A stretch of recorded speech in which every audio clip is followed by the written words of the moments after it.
அனைவருக்கும் அன்பு வணக்கம். வீடியோக்குள்ளே போகிறதுக்கு முன்னாடி நம்ம மலர் மருத்துவம் வகுப்பு ஜூலை 6ஆம் தேதி ஆரம்பிக்குது. புக் பண்ணி ஜாயின் பண்ணிக்கோங்க. இன்னைக்கு நம்ம பார்க்க போகிற விஷயம் ரொம்ப ரொம்ப முக்கியமானது, யோசிக்க வேண்டிய விஷயமா இருக்குது. ஏன்னா எல்லாருக்குள்ளேயும் நிறைய கேள்விகள் இருக்குது. ஏன் நான் இப்படி இருக்கேன், இந்த கேள்வியில் ஆரம்பிக்குது. எனக்கு ஏன் இவ்வளோ கஷ்டம், எனக்கு ஏன் இவ்வளோ நோய்கள், என்னால் ஏன் நினச்சதை செய்ய முடியல, ஏன் நான் முதல்ல நல்லா ஒரு ஆரோக்கியமாக இருக்க மாதிரி என்னால் ஃபீல் பண்ணவே முடியலையே, எப்போதும் ஒரு சோகத்தோடு இருக்கிறது, எதையோ பறி கொடுத்த மாதிரி இருக்கிறது, இல்லை நான் நினச்சதை செய்ய முடியலையே அப்படிங்கிற ஒரு மிகப்பெரிய ஏக்கத்தோடையே இருக்கிறது. இப்படி நம்மள பல பேரோட வாழ்க்கை இப்படியே தான் போயிட்டுருக்கு. இதுக்கெல்லாம் காரணம் என்ன அப்படின்னும் போது தான் நம்ம ஒரு முக்கியமான கேள்வியை இந்த இடத்துல நம்ம வைக்க வேண்டியதாக இருக்குது. நாம் எப்போ இந்த பிரபஞ்சத்தை விட்டு, அதாவது இந்த இயற்கையை விட்டு விலகணும், அப்போவே நம்மளுக்கு இந்த மாதிரியான எல்லா விதமான ஒரு கஷ்டமான சூழ்நிலையும் உருவாக ஆரம்பிச்சிருச்சு. இதை புரிஞ்சுக்கிறதுக்கான வீடியோவாக தான் இந்த வீடியோ இருக்கும். இந்த வீடியோவில் உங்களோட பல கேள்விகளுக்கும் பதில் இருக்கலாம், ரொம்ப நாள் தேடல்களுக்கான பதில்களாக கூட இருக்கலாம். எதனால் ஏன் நான் இப்படின்னு கேட்ட கேள்விகளுக்கு நிச்சயமாக உங்களுக்கு இதில் ஒரு மன தெளிவு கிடைக்கும்ன்ற நம்பிக்கை எனக்கு இருக்குது. அதே நம்பிக்கையோட நீங்களும் தொடர்ந்து இந்த வீடியோவை பாருங்கள். சரி, நான் உங்ககிட்ட ஒரு கேள்வி கேட்குறேன். இந்த கேள்விகளெல்லாம் நீங்கள் மனசில் அப்படியே அசை போடுங்களேன், யோசிச்சு பாருங்களேன். இந்த வீடியோவை அப்படியே கடந்து போயிடாமல் கொஞ்சம் நிதானமாக நிறுத்தி இந்த வீடியோவை கேட்க நடுவில் நீங்கள் பாஸ் பண்ணிட்டு கூட அப்படியே யோசிச்சு பார்க்கலாம். ஆமாம்ல, இது சரியா, ஆமாம்ல, இப்படி நடக்குதா அப்படின்லாம் யோசிச்சு பாருங்கள். உங்களுக்கே உங்களோட பிரச்சனைகளுக்கான வலிகளுக்கான தீர்வு கிடைக்கும். என்ன அப்படின்னா, நான் கேட்க வந்த கேள்வி, நீங்கள் கடைசியாக எப்போ வெறும் கால்களில் இந்த பூமியை, இந்த மண்ணை தொட்டு நடந்தீங்க? யோசிச்சு பாருங்க. நேத்திக்கா, முந்தா நேத்தா, போன வாரமா, போன மாசமா, இல்லை எத்தனையோ வருஷங்கள் ஆயிடுச்சா? இதை கொஞ்சம் யோசிச்சு பாருங்க. இன்னைக்கு நம்ம வாழற வாழ்க்கையில் பார்த்தீங்க அப்படின்னா, நம்ம வீட்டிலேருந்து வெளில வந்த உடனே செருப்பு தான். சில பேர் வீட்டுக்குள்ளேயே செருப்பு கூட, உங்களுக்கே தெரியும். அதோட வண்டி, அது காரோ டூ வீலரோ ஏதோ ஒன்று. அடுத்தது வண்டிக்குள்ளேயும் ஏர் கண்டிஷன், ஏசி தான். வீட்டுக்குள்ளேயும் ஏசி தான். ஆஃபீஸ் போனாலும் ஏசி தான். திரும்ப நம்ம காரில் வீட்டுக்கு வரோம், ஏசி தான். திருப்பியும் வீட்டுக்கு வந்து ஏசி தான். இப்படி ஒரு நாள் முழுக்க நம்மளோட உடம்ப இந்த பூமியை தொடுறதுக்கான வாய்ப்பே இல்லாமல், இந்த நிலத்தை தொட்டு அதோட அருமையை உணர்ந்து, அந்த ஒரு ஈரப்பதத்தை உணர்ந்து புல்வெளியில் நடந்ததற்கான வாய்ப்பே இல்லாமல் கிடைக்கிறதே இல்லை. ஆனால் நம்மளோட உடம்பு எதுலேருந்து உருவாகுது தெரியுமா? இந்த பூமியிலேருந்து தானே. நம்ம சாப்பிட்ற சாப்பாடு இந்த மண்ணிலேருந்து தானே வருது. அந்த ஒரு உணவை கொடுப்பது இந்த மரங்கள் இல்லையா? மரங்களை வளர்த்து இன்னைக்கு அழகழகாக நிற்க வச்சுட்டு இருக்கிறது இந்த மழை. இந்த மழையை உருவாக்குறது இந்த இயற்கை. அப்படி இருக்கும்போது நாம் உருவாக்கிய இயற்கையே நம்ம மறந்துட்டு வாழ ஆரம்பிச்சிருக்கோம்.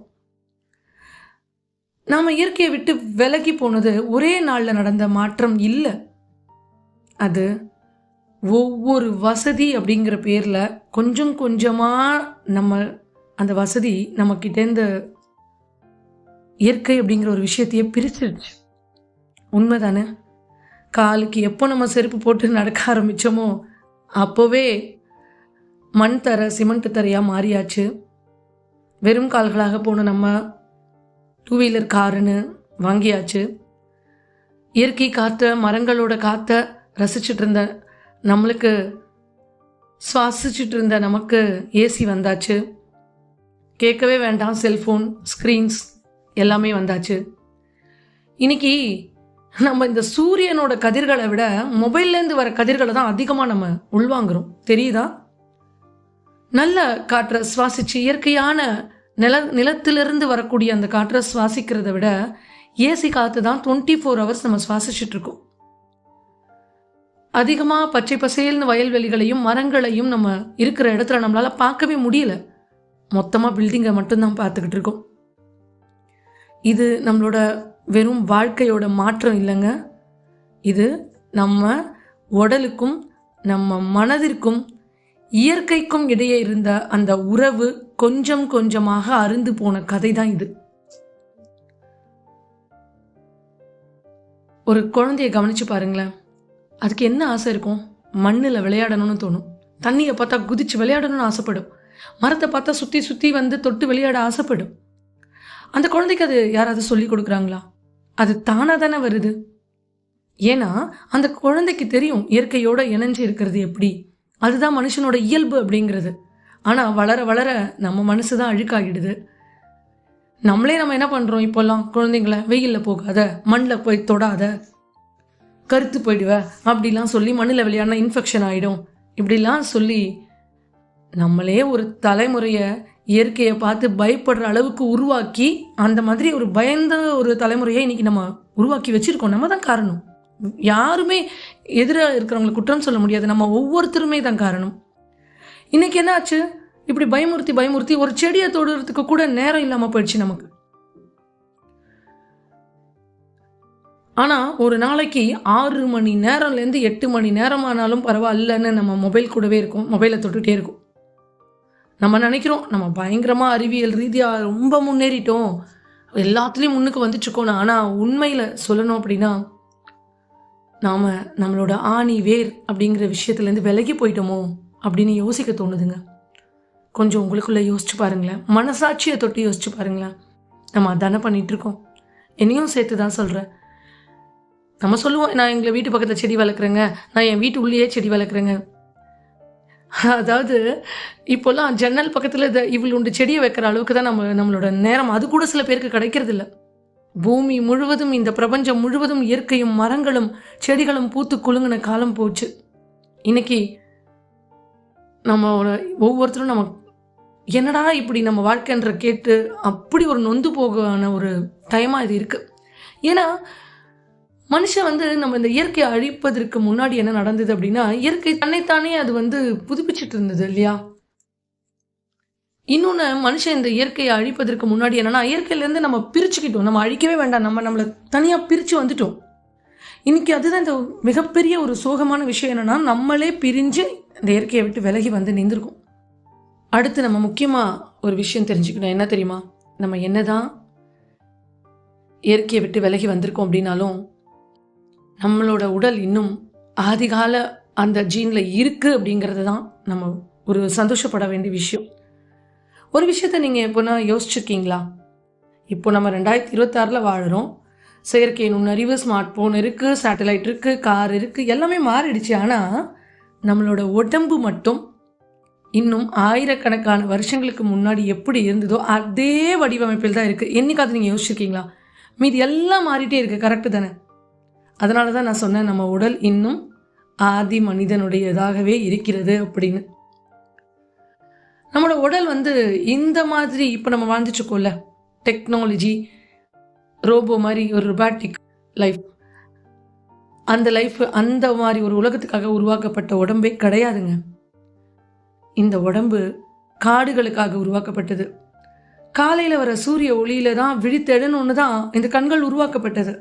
குளிர்ந்த மண்ணில் நடக்கிறதுக்கும், ஆற்றில் குளிக்கிறதுக்கும், மர நிழலில் ஓய்வெடுக்கிறதுக்கும் தான் இந்த உடல் வடிவமைக்கப்பட்டது. ஆனால் இன்னைக்கு அலாரம் அடிக்குது, நம்ம கண்ணு விழிக்கிறோங்க. சூரியனை முதல்ல நம்ம எழுந்து பார்க்குறதே இல்லை, மொபைலை பார்க்குறோம். காலையில் பறவையோட சத்தத்தை எங்கள் வீட்டுக்கிட்டலாம் பறவையே வராதுங்கன்னு சொல்கிறவங்க எத்தனை பேர் இருக்கும்? நமக்கு இப்போ என்ன சத்தம் தெரியுமா கேட்கும்? நோட்டிஃபிகேஷன் சவுண்டு தான் நம்மளுக்கு கேட்கும் மொபைல்லேருந்து. ஆனால் நம்ம இப்படி மாறி போயிருக்கோம். ஆனால் நம்மளோட உடம்பு இன்னும் இந்த இயற்கையை தேடுதுங்க. அதனால தான் இன்றைக்கும் நீங்கள் நல்லா யோசிச்சு பாருங்கள், இன்றைக்கும் நம்ம என்ன தான் ஐடியில் ஒர்க் பண்ணுறவங்களா இருக்கட்டும், என்ன தான் சிட்டியில் ஒர்க் பண்ணுறவங்களா இருக்கட்டும், சிஸ்டமாக நம்ம வாழ்க்கை மாறிட்டா கூட எல்லாத்தையும் விட்டுட்டு ஒரு 2 நாள் எங்கேயாவது நேச்சர் பிளேஸ்க்கு போவோமான்னு நம்ம எல்லாருமே யோசிக்கிறோம் தானே? நமக்குள்ளே அந்த இயற்கை இன்னும் உயிரோடு இருக்குங்க. அதை நீங்கள் உணர்ந்துட்டீங்க அப்படின்னா நிச்சயமாக நம்ம ஒவ்வொருத்தரும் மாற ஆரம்பிச்சிடும். என்னடா வேலை பண்ணிகிட்டு இருக்கேன், நான் யாருக்கு பண்ணுறேன், எதுக்கு உழைக்கிறேன், ஏன் ஓடுறேன், இந்த கேள்வி நிச்சயமாக நம்ம எல்லாருக்குள்ளேயும் இருக்கும். ஆனால் அது கேட்கும். நம்ம அந்த கேள்வி கேட்கும்போது நம்ம அதை விட்டு தப்பிச்சு ஓடுவோம். இயற்கையை விட்டும் விலகிறோம், நம்ம மனசாட்சியை விட்டும் விலகிட்டு இருக்கோம்.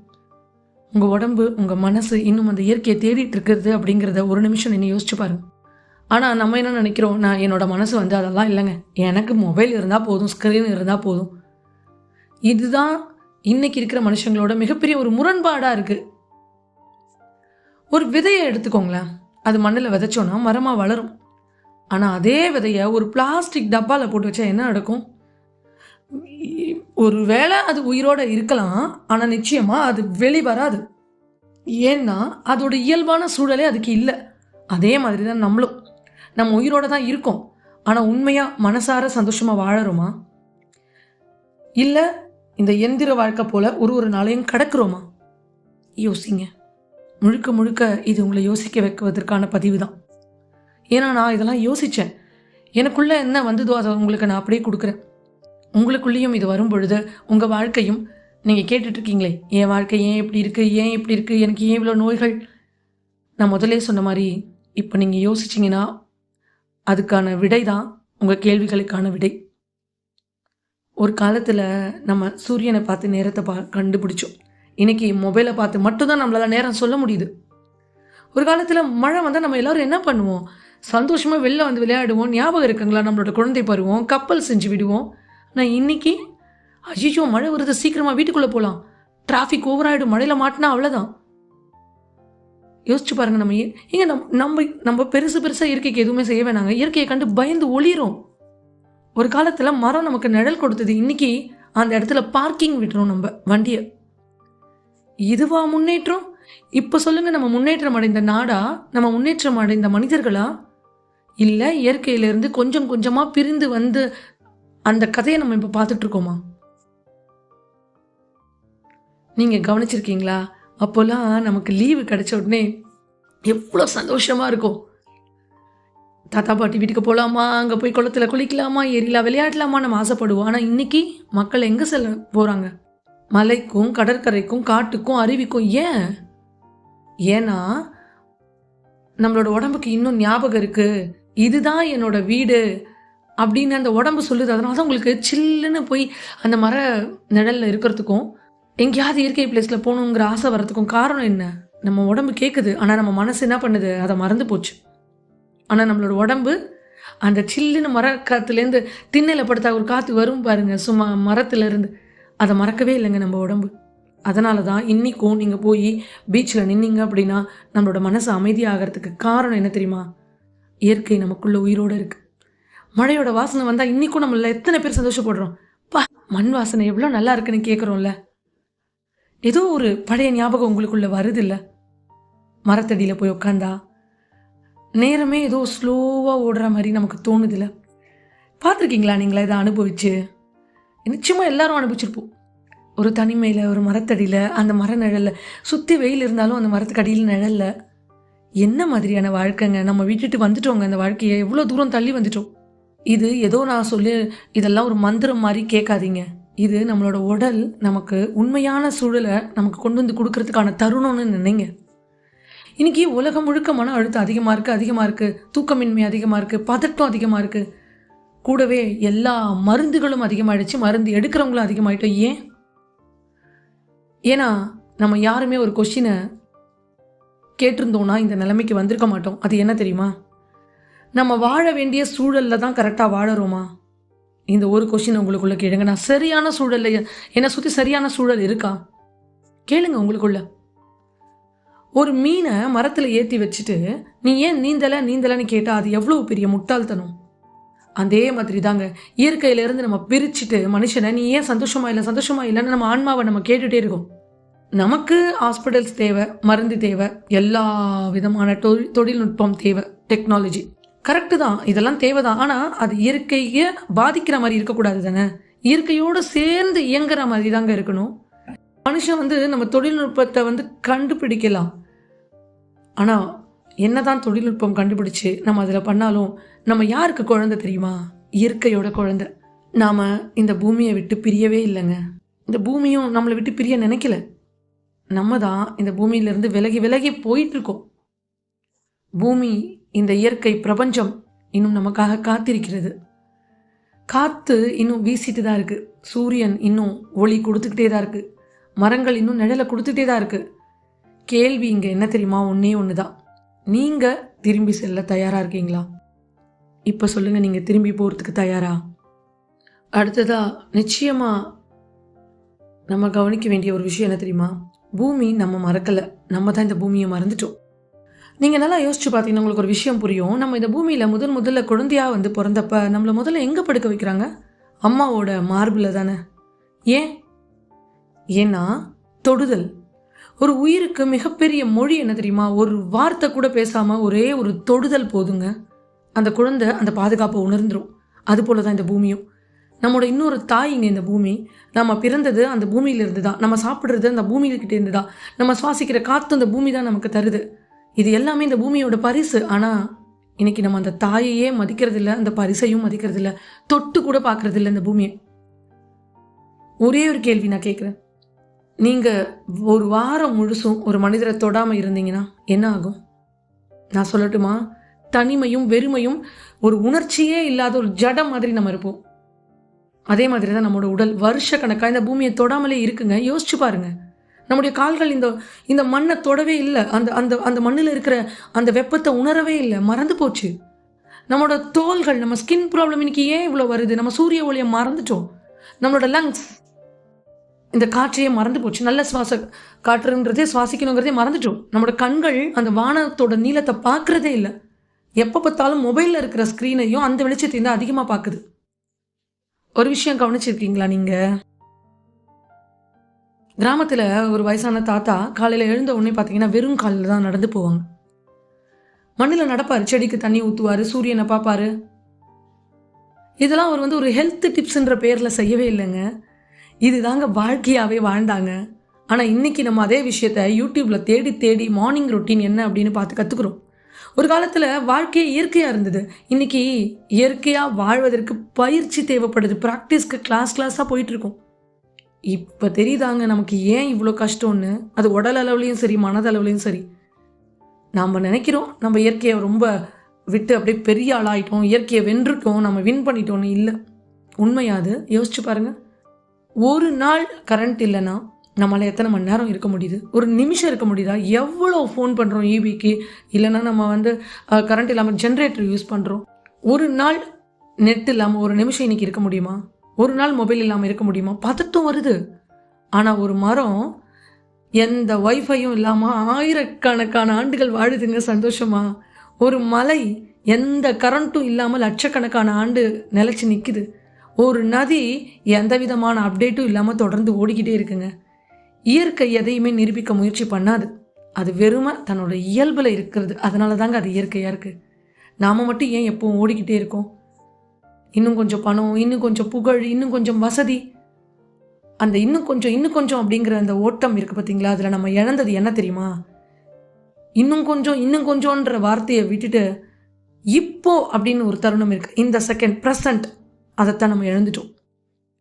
ஒரு மரம் நாளைக்கு நம்ம என்ன ஆக போகிறோம்னு கவலைப்படுறது இல்லை. ஒரு பறவை நேற்றுக்கு இறை கிடைக்கலன்னா இன்றைக்கும் கிடைக்காதான்னு நினச்சி அழறது இல்லை. ஒரு ஆறு இன்னொரு ஆறு கூட என்ன மாதிரியே நீ இல்லையே, உன்ன மாதிரி நான் இல்லையே, இவ்வளோ இப்படிலாம் நெளிஞ்சு நான் ஓடலையேன்னு அது கவலைப்படுறது இல்லை. தன்னை கம்பேர் பண்ணி பார்க்கறது இல்லை. இயற்கையில் ஒவ்வொரு உயிரும் அதோட இயல்பில் அழகாக வாழுதுங்க. அது ஒப்பிடாது, யார் கூடயும் கம்பேர் பண்ணி கஷ்டப்படுத்திக்காது, அளவுக்கு மீறி எதையும் சேர்க்காது. சேமிப்பு அப்படிங்கிற ஒரு விஷயம் இயற்கைக்கு தெரியவே தெரியாது. இதெல்லாம் மனுஷனால் உருவாக்கப்பட்டது. அதனால தான் இன்னைக்கு நம்ம காட்டுக்குள்ளே போனால் கடிகாரன்றது நமக்கு தேவையில்லைன்னு சொல்கிறோம். நீங்கள் வேணால் யோசிச்சு பாருங்கள். ஒரு காட்டுக்குள்ளே போகும்போது எவ்வளோ சந்தோஷமாக நம்ம அதில் என்ஜாய் பண்ணுறோம். ஒரு பீச்சுக்கு போகிறோம்னா வச்சுக்கோங்களேன், நமக்கு ஃபோன் எடுக்க தோணுதா? மழை பெஞ்சா ஒரு 2 நிமிஷமாவது நம்மளுக்கு அப்பாடா அப்படின்னு சந்தோஷமாக இருக்குல்ல. உள்ளுக்குள்ளே எல்லா கவலையும் ஒரு நிமிஷம் மறைஞ்சு போன மாதிரி இருக்குல்ல. ஏன் தெரியுமா? அந்த சில நிமிடங்கள் தான் நீங்கள் மீண்டும் உங்களோட உண்மையான ஒரு வீட்டுக்கு வந்திருக்கீங்கன்னு அர்த்தம். இதுதான் நான் சொன்ன இயற்கை உங்களுக்குள்ள உயிரோடு இருக்குன்னு. அது உணவை மட்டும் தரலைங்க, சந்தோஷத்தை தந்திருக்கு, உணர்வை தந்திருக்கு. சூரியன் உதிச்சா எழுந்துக்கணும், இருள் வந்தா தூங்கணும், ஓய்வெடுக்கணும், பசி வந்தா சாப்பிடணும். இதெல்லாம் தான் வாழ்க்கையா இருந்தது ஒரு காலத்துல. மனுஷனுக்கு என்ன இருக்கோ அதை படி செய்வாங்க. ஏன்னா இன்னைக்கு என்னன்னா 12 மணி 1 மணி 2 மணி வரைக்கும் மொபைலை பார்த்துட்டு பசி இல்லைன்னு சொல்கிறோம். பசி இல்லைனாலும் பரவாயில்லன்னு ஃபுல் கட்டு மிட் நைட்டில் போய் சாப்பிட்றோம். டயர்டாக இருக்கா, பரவாயில்ல, இன்னும் கொஞ்சம் நான் வந்து ஒர்க் பண்ணுவேன், கண்ணை முழிச்சு ஒர்க் பண்ணுறோம். ஆனால் அதுக்கப்புறம் உடம்பு சரியில்லை, ஏன் அப்படின்னு ஒரு கேள்வி கேட்குறோம். நியாயமாக கேள்வி கேட்குறது. இந்த இயற்கை எப்போதும் கத்துறதில்லை, அது மெதுவாக தான் சொல்லும். காற்றின் வழியாக, மழையின் வழியாக, மண்ணின் வாசனை வழியாக, அமைதியின் வழியாக, ஆனால் நம்மளோட வாழ்க்கை எவ்வளோ சத்தமாக மாறிடுச்சுல. அந்த இயற்கை பேசுகிற குரலை கேட்க முடியலல்ல. ஒரு நாள் இந்த உலகத்தில் எல்லாத்தையும் நம்ம இழந்தாலும் ஒரு மரத்தோட நிழல்ல அமைதியாக நம்மளால் உட்கார முடிஞ்சுது அப்படின்னா நீங்கள் பணக்காரங்க தாங்க. ஏன்னா அமைதிங்கிறது எந்த பேங்க்லையும் கிடைக்கல, அது இயற்கையோட மடியில் மட்டும்தான் கிடைக்கும். இந்த வீடியோ அந்த இயற்கையின் அன்னையின் மடியில் நாம் தவழ மறந்துவிட்டோம் என்பதை நினைவுபடுத்துவதற்காக மட்டுமே. தயவு செய்து நம்மளோட அம்மாவை, அந்த இயற்கை தாயை, இந்த பிரபஞ்ச பேராற்றலை திரும்பவும் போய் பாருங்க. அது கூட அது மடியில் படுத்து தவழ்ந்து மன நிம்மதியும் அமைதியும் பெறுங்க.